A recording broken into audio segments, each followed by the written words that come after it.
We're going to Staten Island, go out to do search and rescues, give first aid, give out food to people. There's still certain people missing out there. We were here the night of the storm. The water just came so fast. It was so nerve-wracking. We had the dog in the house. Threw the dog on my shoulder and took off. We walked out, it was waist height.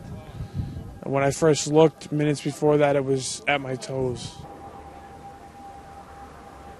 My neighbor passed away. They found him right under this post here, which is a piece of material from the construction site up the block.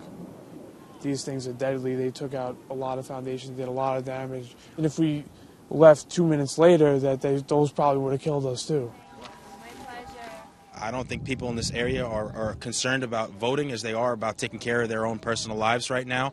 The other thing is that the normal voting areas are local schools in this area. Some of them are still shut down. With this time of disaster, I don't know how the turnout will be. Staten Island is known here as the Forgotten Borough. This area looked more like a war zone. We had a lot of death.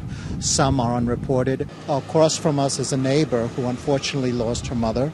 We're talking about a 90-year-old woman and her daughter. And they didn't leave on time, and they couldn't leave because the storm was getting worse and worse.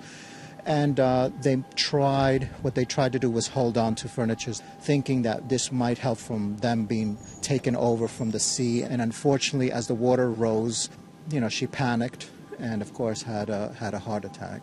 And they both had hypothermia.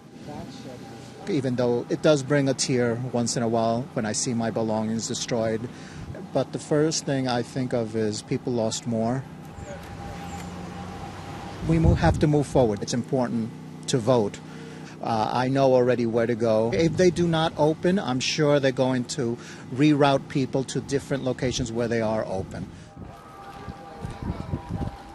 As far as the political aspect of it, I didn't really, at this point, it's not on my mind because there's too much to worry about. I kind of feel like it should be on hold. The election itself, before, give people time to think about what they want to do. This is going to take your mind off of it. You can't think clearly and elect who you want. You can't vote for who you want if you're thinking about what food you're going to eat tomorrow and where you're going to live.